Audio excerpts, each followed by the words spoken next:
Hello everybody and welcome to another hobby cheating video, and this is going to be a big one.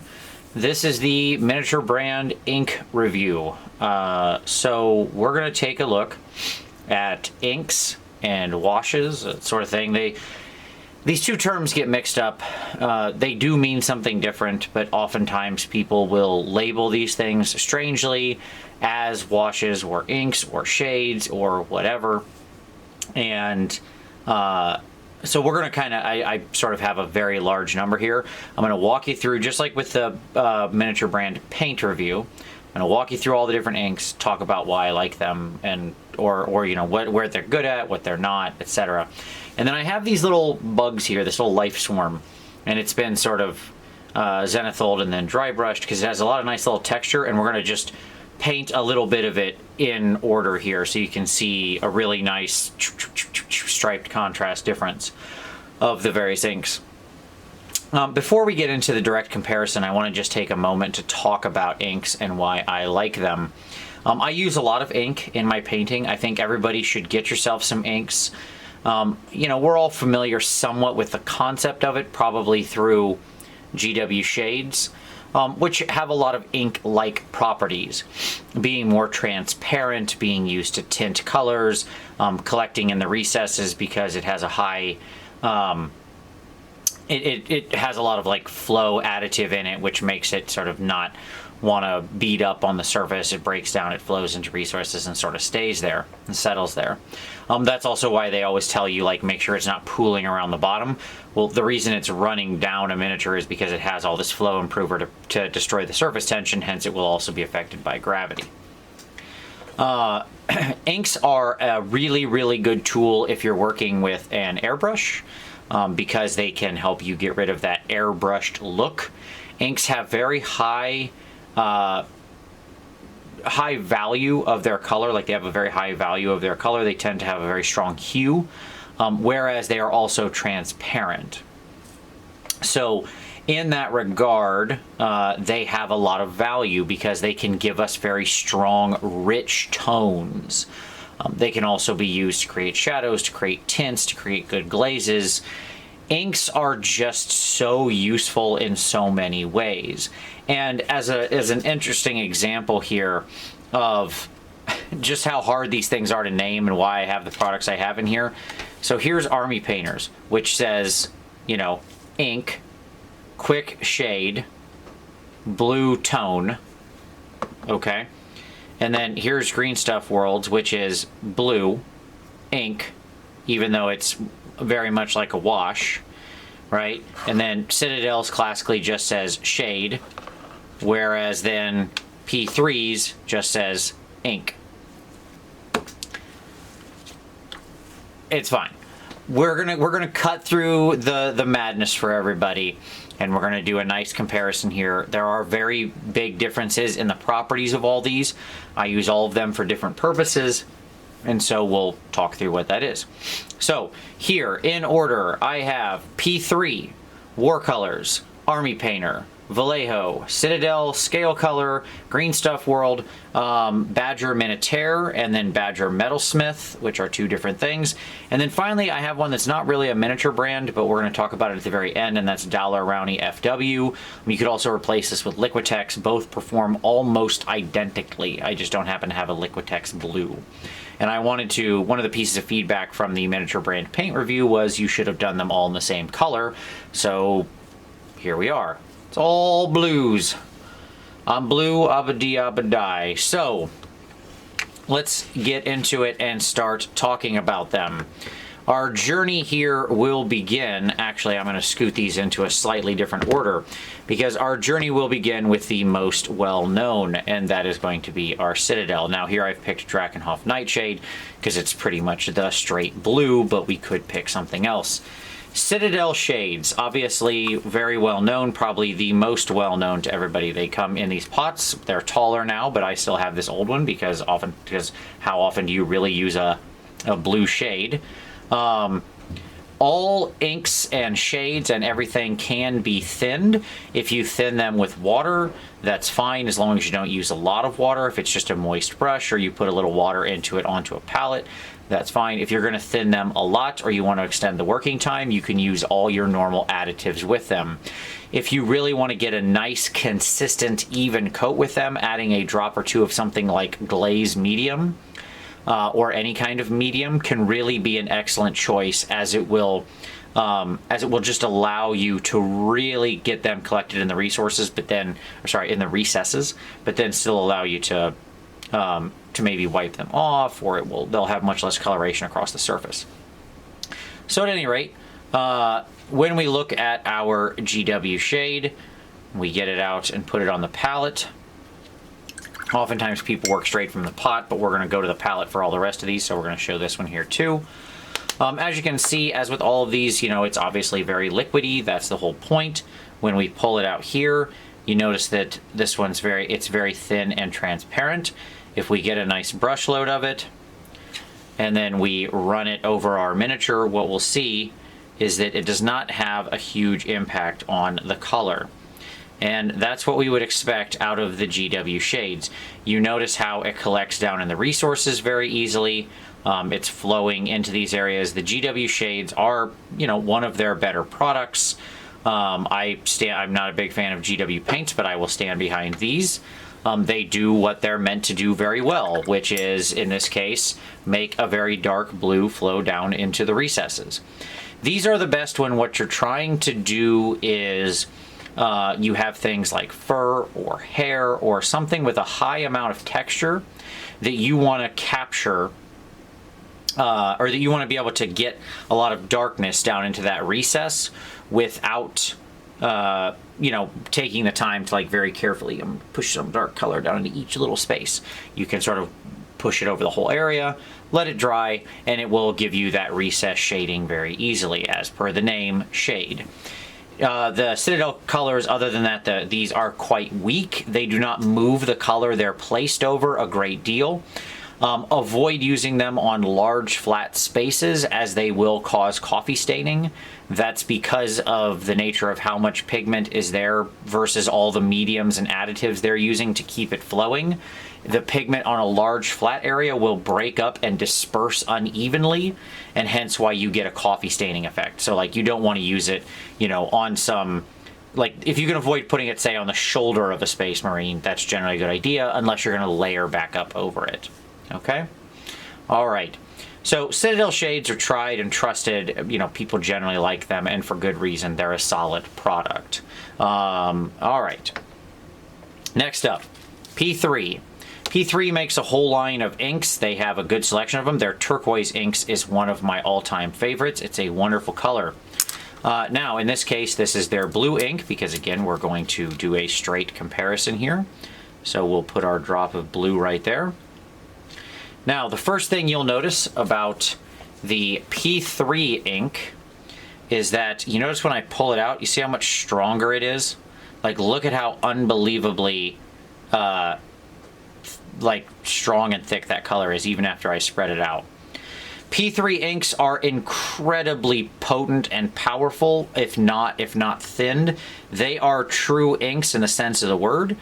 You will notice that all hyper thin paint, they will still flow into recesses. You notice that's still collecting down amongst these areas beside his little bug bodies. But just look at how much deeper of a shade that is.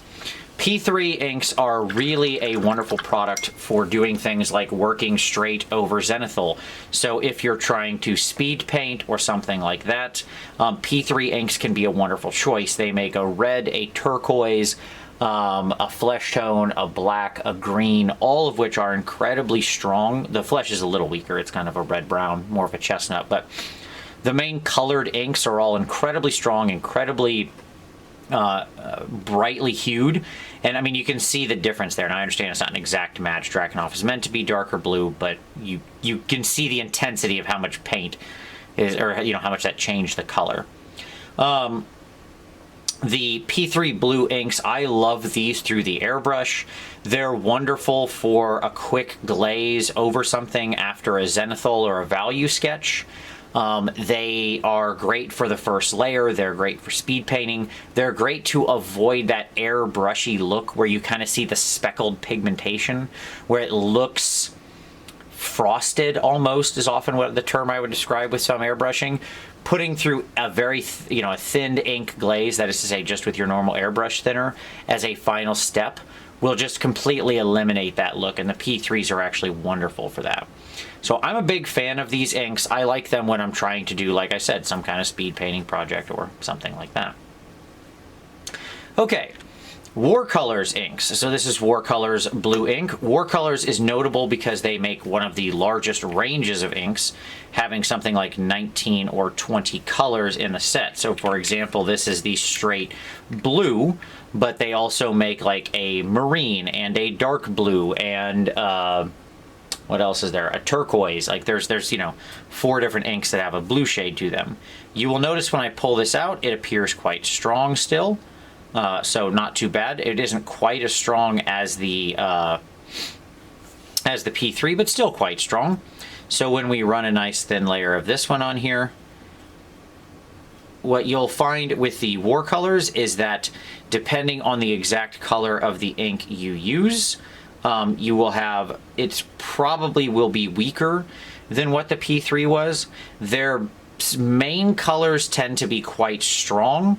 So you can't really see much of a difference there between the two. Their main colors tend to be quite strong. Some of the lighter colors, especially like the yellows and the oranges and things like that, are quite weak still. Warcolors does dry somewhat glossy. It uses a shellac medium, which is a little different. It will still flow into the resources. I actually really like Warcolors inks mixed with the Warcolors paint through the airbrush. That's my favorite use of them.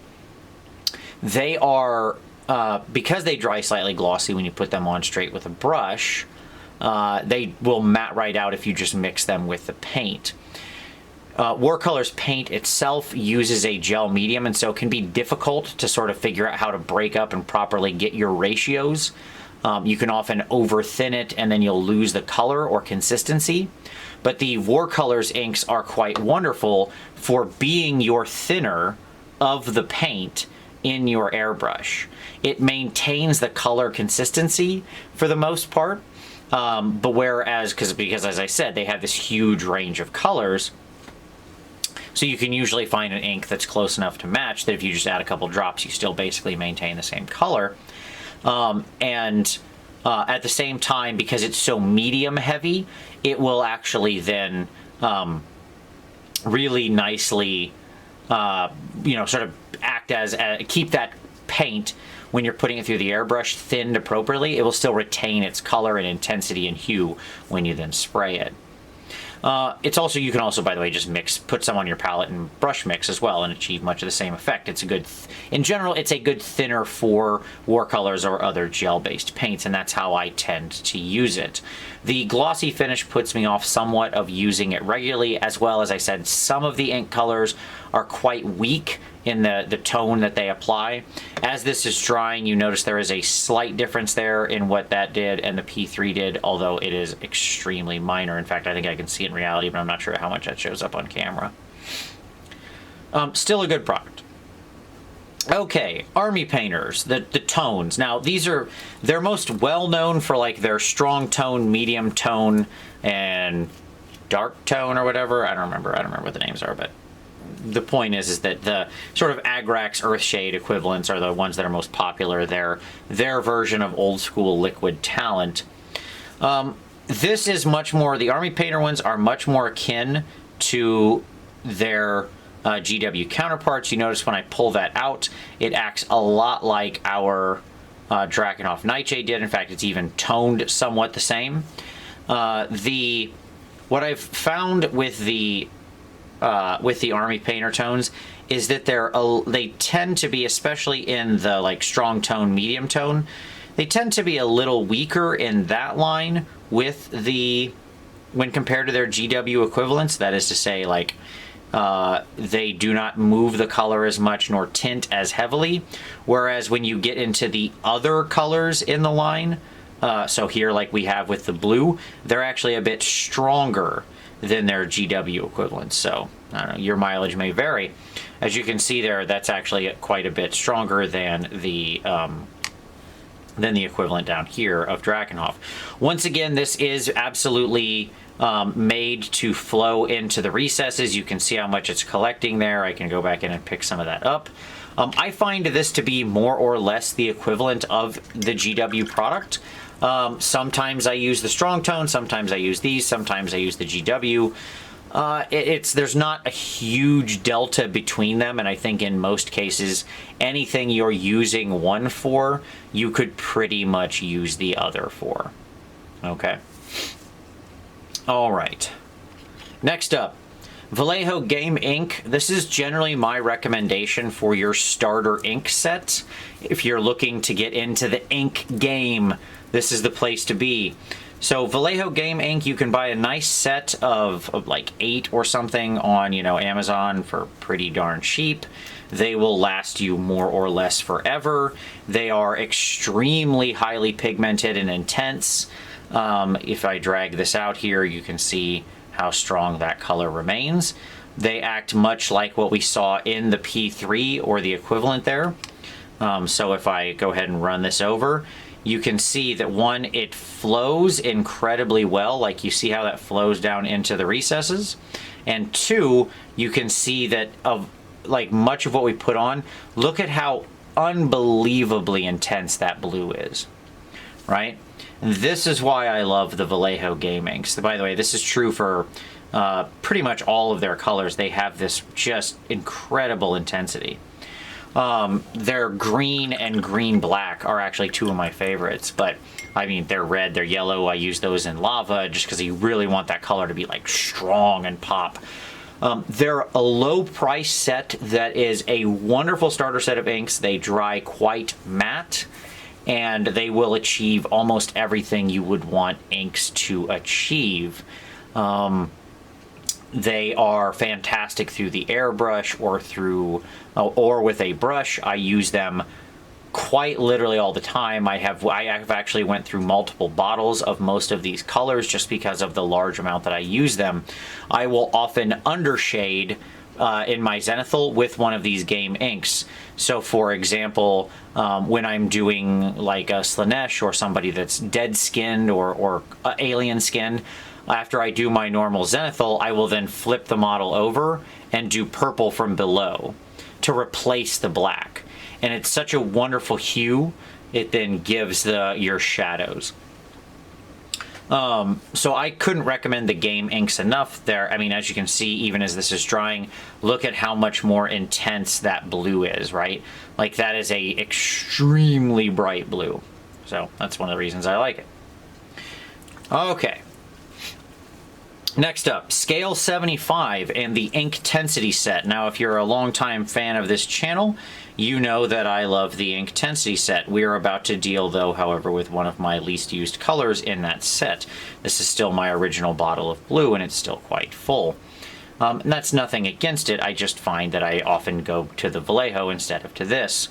Scale Color Inktensity is a wonderful set for colors like their the Inktense Wood. Their black is fantastic. Their chestnut is wonderful. The red and the yellow I really like for like lava and stuff like that. They're all quite bright. Inktensity was originally designed by Banshee, as I understand it. You'll notice that when I push this around, you notice how it tends to stay a little more in place. You see how like when I spread these out, they still kind of act like water, whereas when I spread this one out, you see how it almost acts like paint. And this is on, by the way, this is just plasticard. This isn't primed or anything. So this is completely raw plasticard. And so the paint's going to want to shrink up like it just did. The Inktensity inks are nice. I'm trying not to put my finger in them. In these inks, the Intensity inks are nice. And as you can see, the name does not lie. They are Inktense. When you lay this down, they are very dark. They are very intense when not thinned. Okay, so like look at how much that covered up when I used it straight out. of the pot. They are very rich tones. As I said, they will dry somewhat glossy, so you got to be careful with them and or matte them out afterward. Despite that, I do still like these. These are, again, another, when I want to really intensify a color, like what it says on the name of the bottle, Inkintensity. That's because if I really want to like up my red or my yellow or my blue or my green, I will actually mix that ink into my paint to just really like pop the hue and the pigment out. These are great because because they're so pigment dense, they will withstand being thinned even with just water quite a bit more than most of your other products. Like most of these, especially like the shades and stuff, if you thin these, you know, anything more than basically 1-to-1 with water, they're going to break down and fail on you. But with this, there's so much medium and so much pigment in them. They are so ink-tense that you don't really need to do anything special. They will just, you can keep thinning them out and you can do all sorts of great stuff. So like to the point where I have thinned down the red and this blue and used them as tints for like beard stubble or cheek blush. So, I mean, you have to get them, I mean, you can see how intense that is. To turn this into like dark beard stubble or the blue shading on the lower part of a male face, you have to thin it way, way, way, way, way, way, way, way, way, way down. And I have done that with just water and it's held up just fine. So that's why I love the Inkintensity set. Okay, next up we have Green Stuff World's, this is Aether Blue. This is a wash. I did a full review on these recently, so you can check that out on the channel if you want. These are, again, more equivalent in intensity and coloration to, say, your Citadel shade or your Strong Tone. Or not Strong Tone, I'm sorry, to this Blue Tone, to your Army Painter line. Again, when I pull it out, you can see it is more of a blue color than the other ones, as opposed to these two, which had this sort of dark gray color. But it is quite weak. This is actually my main proponent of these is because of how weak they are. I know that sounds counterintuitive, like don't you want your paint to be strongly colored? Well, no, not always. What I love about these, the Green Stuff World set, is sometimes when you're doing your wash, you don't really want to move the whole color around. You want something to be quite light and you want it to just get down in the recesses. And in that regard, your Green Stuff World inks, washes, whatever they're called, they say all that stuff, your wash ink, will succeed at that. You can see, like, just look at the comparison between how the Army Painter affected it. Like, it certainly darkened the recesses, but it also very much affected the surface color, right? The sort of areas where I might not want it to be as dark. Same with the Citadel. Whereas here, you can see how it really flows like just into the recesses and not much else. So it's the amount of like sort of flow improver or whatever that's in here, I suspect is quite high. Because it will really run to the recesses. I like these for when you're looking for more of a tint than you are a full-on, you know, ink or like a heavy wash.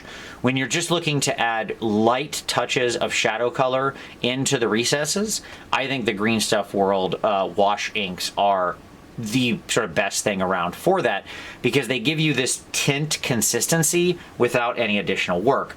However, do know that if you're trying to use them more like a traditional wash, or, you know, use them like you would be trying to do with one of these inks, you're going to be putting on quite a few layers. Lastly, we have the two offerings from Badger. So I actually have both of these because they are somewhat different. So one of these is a ghost tint, which hey, why not? Let's throw another name into the mix. This is our old friend Plasma Fluid, which I'll put a different drop on there since that one got together. Plasma Fluid being one of my more favorite colors that has ever been made. And finally, though the bottles are a ever-loving pain that want to get messy everywhere. And then finally, we have Metalsmith Blue Ore. This comes out of the Metalsmith set. they are different in their application, though both are from Badger, and I'll explain the differences. The Ghost Tint is meant to be just that, a tint that is put through the airbrush over another color. When I pull it out, you will notice it's incredibly thin. Now, one of the beautiful parts about plasma fluid is its incredibly rich color. If you've ever seen the army I did that was Zinch or whatever, if you're trying to do plasma guns, this can be a great color for you. It's so wonderfully toned. Like, there's really no other paint exactly like it that I found that gives that exact same sort of sweet spot of that blue. When you look up and down this, you see how there's just like that slightest hint of green to it. It's a gorgeous color. And it really, like, I've used this on so many models I can't even count. It does work best as a tint through the airbrush. You can brush with it, although I will tell you that if you're going to do so, it dries incredibly glossy out of your brush, like unbelievably so, and can be somewhat difficult to work with when just used straight with a brush.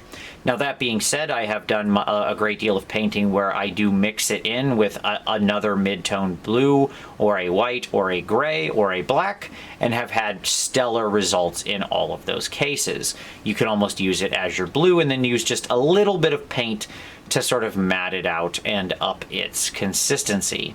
That will make it much more smooth as it flows across the surface. It will dry much more matte or satin, and it will be a lot easier to work with. Finally, in our game ink section here, we have our blue ore. Now, this is meant to work with the Metalsmith line of paints. You'll notice it's a much different shade than plasma fluid. This is also quite a glossy ink. I include it because the Metalsmith ores are actually quite wonderful for working over true metallic metals. I've been playing with them over top of my Vallejo metal colors and quite enjoying it. Again, they dry quite glossy, but the difference here between the tint and the plasma fluid is whereas the ghost tints can oftentimes be a bit of a pain to work with a brush not going on completely evenly, and sometimes causing a little bit of spotting or not wanting to really stick or adhere as well. The ores I've had no such challenge with. They are butter through the airbrush and butter out the end of your brush. They are a lot less intense. You'll notice that the tone is a much darker blue as opposed to, say, something like the Vallejo down here where we had this really rich blue. This is much darker in tone. But that being said, I do like them quite a bit for that purpose. So I've been playing with the Metalsmith ores and may do a video at some point in the future about using them with Vallejo metal color, because I actually think the combination of Metalsmith ores plus Vallejo metal color gives you the best results when looking to tint, shade, and or color your metal. So that's kind of all of the big gaming inks that are out there that at least I have access to. I'm sure there are a few others here in the world that I've missed, but those are a lot of the most common. But I don't want to end this discussion without touching on Daler-Rowney. The most common inks I probably actually use these days are Daler-Rowney FW inks. These are artist inks. They are made to work through an airbrush, a brush, a pen, or actually an ink pen. Like a calligraphy pen is what I mean when I say a pen. These are the most intense dollars to, pound for pound. Like, see how I'm pulling that out and it's not getting any thinner? There we go. That's how far I could pull that and retain its intensity. The Daler-Rowney inks, this happens to be, I'm using here this is processed cyan. You can get 6-packs of this stuff relatively cheaply online at Dick Blick's or something like that. You can probably get them at your local Michael's or whatever the equivalent is there in your area. They are unbelievably strong out of the gate, as you'll notice when I put it over this skull. That's a lot of ink, and I'd want to come back in there and sop most of that up. I use these a lot through the airbrush. My colors of choice in this line are actually, as I've said many times, Payne's Gray, White, Sepia, and those are the big three, but there are others I like. I love their turquoise. I love their purple, their burnt umber or whatever. Like, it's really a lot of good colors. Look at the difference. Like when I put this over on my paper towel, by the way, this is what's wiping off of there still. It's really intense stuff. So if you're going to use this ink, again, you can use it out of the airbrush, you can use it out of brush. I do with both quite frequently. It is very, very strong, but again, because it's an artist ink, it's also meant to be able to be thinned and still retain its pigment and intensity. Works wonderfully for a variety of different purposes. It will tend to be, to dry somewhere between matte and satin. If you mix it in with a matte paint, it will go completely matte quite easily. You can also obviously just matte it out with some AK Ultra Matte Varnish, and that's fine. Again, this one, the Dalerowny, what I like about it is because it's so intense base, I can really easily control what I want it to be by thinning it out. I can thin it with just water. I can thin it with, you know, some medium or something and have it still retain a lot of its properties. It will, at the same time, you can also use flow improver with it. I like to do that, especially with the darker inks, and it will really just make this incredible pin wash for your recesses. So if you take like some of the Payne's Gray, for example, mix with a little flow improver and you just touch it to your panel lines on a vehicle or something, it will just bloop, flow right out into that panel with no issue. So these tend to be relatively cheap. They're usually like a bottle like this it can often be cheaper than these Game Ink bottles. And obviously you get a lot more. This is about 30 milliliters compared to, you know, most of these being 17. And, you know, usually I think I got these for, I don't know, $3 a piece or something, $2.50, something like that. So obviously it's quite a deal when you're talking about price per ounce or milliliter or whatever. As I turn this now and our little blue swarm is done, you can see where some of these dried glossy, as I mentioned, especially those last two, the Ore and the Ghost Tint, both being quite glossy. Looking down the line, you can see how the Vallejo and the washes dry quite matte. Right? There's actually a nice little effect here on our little life swarm. Not sure why there's a blue skull, but hey, what a fun little experiment this has been. So that's the way the inks work. One other thing to note about inks sort of in general is that they aren't paint. I know that sounds absolutely stupid. Duh, Vince, that's why we came to this video. But what I mean by that is people often tend to get very aggressive with their brush in paint, and you'd be good not to do that. That is to say, I see a lot of people go into their paint and they kind of just go like, blah, and then they're like, they've got this huge brush load of paint and they're going in there. I would very much warn people off doing that. But nonetheless, the reason I tell you that is to say, when you're working with inks, and they do have so much, all these shades and inks and stuff, they are brush destroyers. Because they have so much medium and flow improver and stuff like that in them, especially like these ones that are meant to be shades, that are meant to do recess washing. They have so much flow improver on them. Flow improver is meant to make it flow. Let's think this through for a moment, folks.